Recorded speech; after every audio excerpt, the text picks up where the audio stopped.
आज आपण पनीर मखनी बनवणार आहोत, तेही घरच्या साहित्यात एकदम ढाबा स्टाईल असणार आहे ही रेसिपी।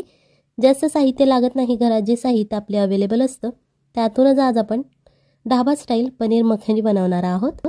इथे आपल्याला सगळ्यात पहिल्यांदा 200 ते 250 ग्रॅम पनीर घ्यायचं आहे। इथे तुम्ही बाजारातून जे पॅकेटमध्ये मिळतं पनीर ते आणलं तरीही चालेल, किंवा जर तुम्ही घरात केलेलं पनीर असेल तुम्ही ते वापरलं तरीही चालेल। आता हे पनीर आपल्याला तुम्ही तुमच्या इच्छेनुसार कट करू शकता। तुम्हाला जेवढे साईजचे किंवा दुसऱ्या कोणत्या शेपचे तुम्हाला जर पीसेस आवडत असतील तसे पीसेस तुम्ही या पनीरचे करून घ्यायचे आहेत। आणि जेव्हा तुम्ही बाजारातून पनीर आणता तेव्हा ते फ्रोझन केलेलं असतं, म्हणजे त्यामध्ये बर्फ तयार झालेला असतो, तेव्हा तुम्ही ते एका पाण्यामध्ये घालून ठेवू शकता तसंच पॅकेट, जेणेकरून ते पनीर तुमचं लगेच नरम होईल आणि तुम्ही यूज करू शकता। अशा प्रकारे आता हे मी चौकोन शेप केलेले आहेत ते एका प्लेटमध्ये काढून ठेवायचे। त्याच्यानंतर इथे आपल्याला एक शिमला मिरची घ्यायची आहे। इथे मी ही मोठ्या साईजची शिमला मिरची घेतलेली आहे। जर तुमच्याकडे मीडियम साईजची शिमला मिरची असतील तर तुम्ही तिथे 2 शिमला मिरची घेतल्या तरीही चालतील, आणि त्या अशा प्रकारे जाडसरच चौकोनी शेपमध्ये आपल्याला कापून घ्यायच्या आहेत। आता ही आपली शिमला मिरची कापून झालेली आहे। याच्यानंतर इथे आपल्याला एक टोमॅटो घ्यायचा आहे।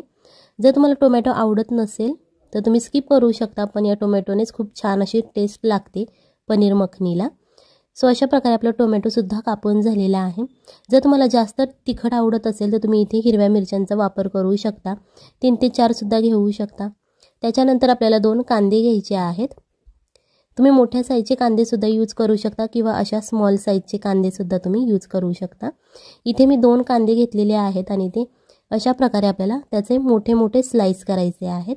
एकदम पातळ कापत बसायचं नाही, मोठ्या साईजचेच या रेसिपीसाठी लागतात। सो अशा प्रकारे आपण हे कट करून घेतलेले आहेत। थोड्याशा फोड्या त्याच्या सुट्ट्या करून घ्यायच्या। हे आता एका बाउलमध्ये आपण काढून घेणार आहोत। व्हिडिओ आवडत असेल तर व्हिडिओ लाईक करा, आणि जर तुम्ही चॅनेलवर नवीन असाल तर चॅनेलला सबस्क्राईब करा, जेणेकरून येणाऱ्या नवनवीन व्हिडिओजचे अपडेट तुम्हाला लगेच मिळतील। आता अशा प्रकारे हे जे पनीर आहे ते आपल्याला एका पॅनमध्ये घालून घ्यायचं आहे। थोडंसं इथं तेल घालायचं आहे। तुम्हाला जर बटर किंवा तूप आवडत असेल तुम्ही ते घातलं इथे तरीही चालेल। आता हे आपल्याला मीडियम ते लो फ्लेमवरती हे पनीर फ्राय करून घ्यायचं आहे। जास्तही एकदम फ्राय करायचं नाही, नाहीतर ते पनीर टाईट होतं। सो थोडं ते सॉफ्टच राहिलं पाहिजे आतल्या बाजूने, अशा प्रकारे आपल्याला ते फ्राय करून घ्यायचं आहे। आता आपण ते साईडला ठेवून घेणार आहोत। याच्यानंतर आपल्याला इथे 10 ते 12 काजू घ्यायचे आहेत। तुम्ही म्हणाल की काजू सगळ्यांच्याच घरात अवेलेबल नसतात, तेव्हा तुम्ही ते शेंगदाणे वापरू शकता जर तुमच्याकडे काजू अवेलेबल नसतील। पण तुमची ही रेसिपी घरच्या साहित्यातच होणारी ही रेसिपी आहे, तुम्हाला पटेलच पुढे गेल्यावरती। याच्यानंतर आपल्याला आपण जो कांदा चिरून घेतला होता तो त्याच पॅनमध्ये घालायचा आहे। जास्त इथे भांडीही आपली भरवायची नाहीत, त्या एकाच पॅनमध्ये आज आपण रेसिपी बनवणार आहोत। ते जे आपण काजू घेतलेले आहेत ते घालायचे, आणि याच्यानंतर आपल्याला सफेद तीळ घ्यायचे आहेत। 1 ते 2 चमचे तुम्ही घालू शकता, आणि आता हे छान असं आपल्याला फ्राय करून घ्यायचं आहे। जास्त वेळ लागत नाही फ्राय करायला, कमी वेळातच हे फ्राय होणारी रेसिपी आहे। सो 1 ते 2 मिनिटच आपल्याला हे फ्राय करायचं आहे, कारण याची खास बात अशी आहे की हा जो कांदा आहे तो आपल्याला पूर्णपणे एकदम लाल होईपर्यंत फ्राय करायचा नाही, थोडासा त्याचा कच्चापणा निघून गेला पाहिजे इतकाच तो आपल्याला फ्राय करायचा आहे, जेणेकरून याची टेस्ट खूप छान येते पनीर मखनीला। सो अशा प्रकारे आता 1 ते 2 मिनिटेच तुम्ही मीडियम टू लो फ्लेमवरती हे फ्राय करू शकता। जर तुम्ही चॅनलवर नवीन असाल तर चॅनलला सबस्क्राईब करा, व्हिडिओ आवडत असेल तर व्हिडिओला लाईक करा, आणि जर व्हिडिओ आवडत नसेल तर तुम्ही डिसलाईकसुद्धा करू शकता आणि कमेंटमध्ये लिहू शकता। हे थंड झाल्यानंतर आपल्याला एका मिक्सरच्या भांड्यामध्ये घालायचं आहे। तुमच्याकडे ज्या साईजचं शेपचं भांडं असेल तुम्ही त्यामध्ये घालू शकता। मोठं असेल तर लगेच तुमचा सगळा मसाला बारीक होईल, आणि जर छोटं भांडं असेल तर तुम्ही थोडं थोडं करू शकता। अशा प्रकारे आता आपला ही व्हाईट पेस्ट तयार झालेली आहे। एकदम बारीक करून घ्यायची आहे, जाडसर अशी ठेवायची नाही, एकदम ती मऊ अशी हाताला सुद्धा अशी खडबडीत लागली नाही पाहिजे इतकी ती बारीक करून घ्यायची आहे। पेस्ट बारीक करताना तुम्ही थोडंसं पाणी सुद्धा घालू शकता। आता त्याच पॅनमध्ये ज्यामध्ये आपण कांदा वगैरे भाजलेला होता त्याच पॅनमध्ये आपल्याला ही पेस्ट घालायची आहे।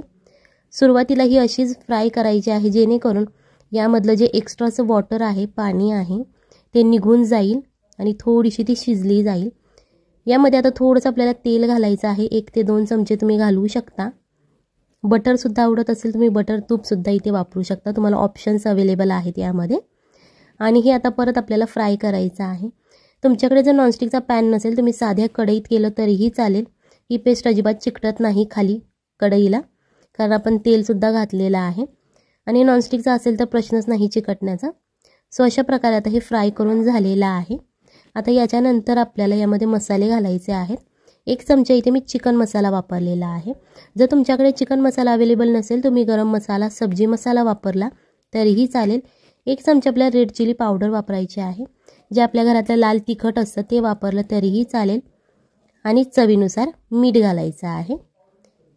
आता हे छान असं मिक्स करून घ्यायचं, जेणेकरून जे आपण मसाले घातलेले आहे ते सगळे एकजीव होतील आणि आपला ही जी पेस्ट आहे ती छान अशी टेस्टी तयार होईल.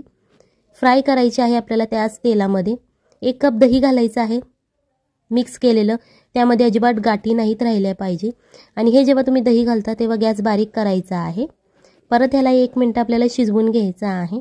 आणि याच्यानंतर आपण जे पनीर फ्राय करून ठेवलं होतं ते यामध्ये घालायचं आणि छान असं मिक्स करायचं आहे. जास्त वेळ लागत नाही रेसिपी करण्यासाठी. आता पनीर घातल्यानंतर आपल्याला 1 ते 1.5 मिनिटं तुम्ही हे शिजवून घ्या. थोडं पाणी घालायचं आहे यामध्ये. जे आपण भांड्यामध्ये मसाला बारीक केला होता त्यामध्ये थोडंसं पाणी घालून घ्या, जेणेकरून आपला मसाला वेस्ट जाणार नाही. सो अशा प्रकारे परत एकदा त्याला मिक्स करायचं आहे. आणि जास्त वेळ लागत नाही, पनीरसुद्धा फ्राय केलेलं आहे.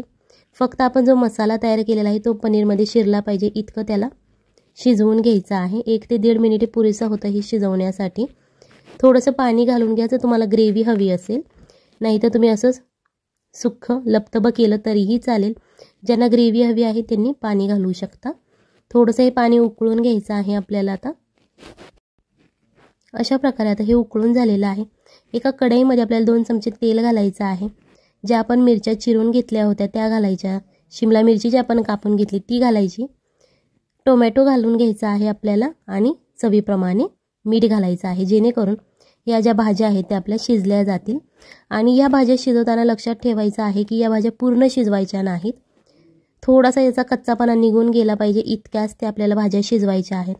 कारण आपण टोमॅटो कच्चा खातो, फक्त शिमला मिरची थोडी शिजली पाहिजे एवढीच काळजी घ्यायची आहे आपल्याला. 1 ते 2 मिनिटामध्ये हे तुमचं शिजून जातं सगळं. झाकण ठेवू नका, नाहीतर या सगळ्या भाज्यांचा कलर बदलेल. सो अशाच त्या उघड्या शिजवा आणि या पनीरमध्ये घालून घ्यायच्या आहेत.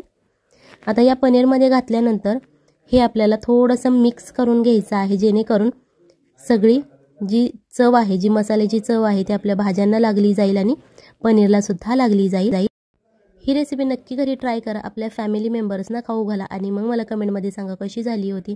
कारण तुम्हाला ढाब्यामध्ये जाऊन खाण्याची अजिबात गरज लागत नाही, घरच्या साहित्यातच ही रेसिपी तयार होते.